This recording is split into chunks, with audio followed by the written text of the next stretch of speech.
What if the real beginning of Brazil's 2026 World Cup journey doesn't start at the tournament itself, but in a high-voltage March window that could define the entire future of the Seleção?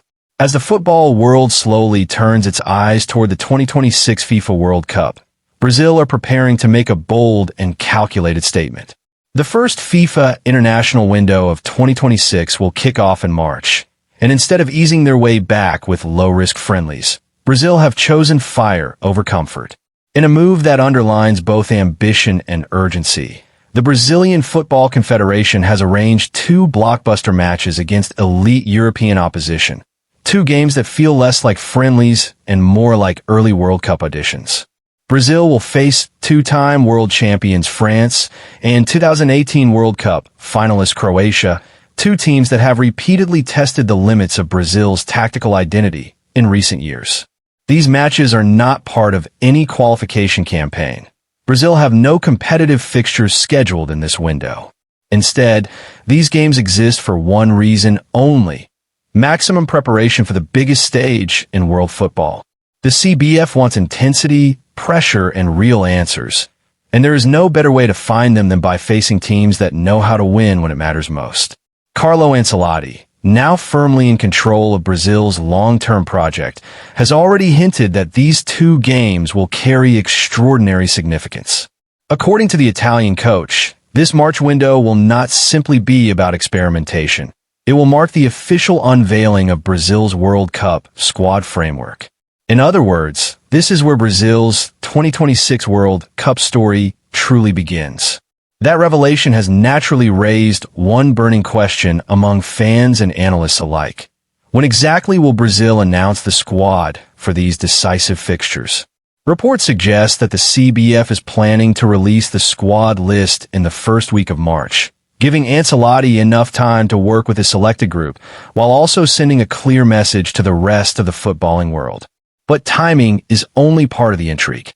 The real drama lies in who makes the cut.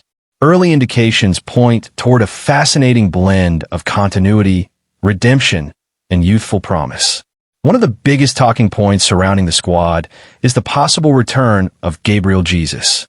Once a trusted weapon in Brazil's attacking arsenal, Jesus has experienced a turbulent period marked by injuries, form fluctuations, and fierce competition for places. Yet Ancelotti is known for valuing tactical intelligence, pressing discipline, and positional flexibility, qualities that Jesus still offers in abundance. His potential recall would not be about nostalgia. It would be about trust in a player who understands high-level systems and big-game demands. Alongside him, two other names are quietly gaining momentum: Endrick and Antony. Endrick represents the future Brazil cannot afford to ignore. Still a teenager, he carries the weight of enormous expectation, but also an edge that feels tailor-made for the modern game. Direct, fearless, and unafraid of responsibility. Including him in a high-pressure window against France and Croatia would be a statement of belief, not just in his talent, but in his mentality.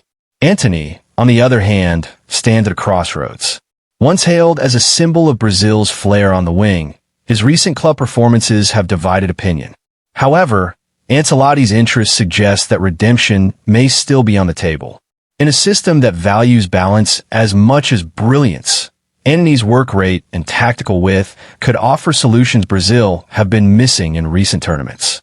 What makes these selections so compelling is the context surrounding them. Brazil are not rebuilding from scratch. They are refining an identity. The CBF knows that raw talent alone will not be enough in 2026.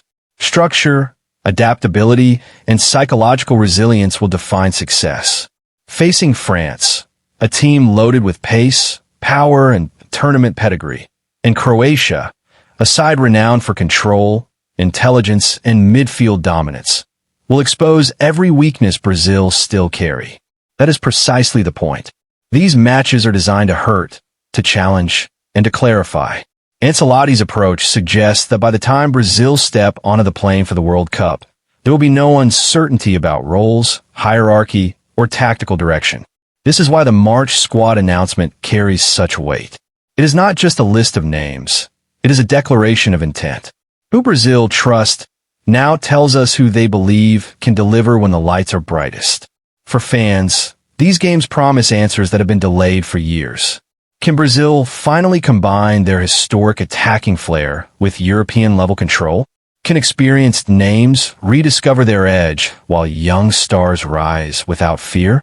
And most importantly, can Ancelotti mold all of this into a team capable of lifting a sixth World Cup trophy? As March approaches, anticipation continues to build. The opponents are elite, the stakes are psychological, and the message is clear. Brazil are done hiding behind theory and potential. Against France and Croatia, the Seleção will show the world not just who they are, but who they plan to become by 2026.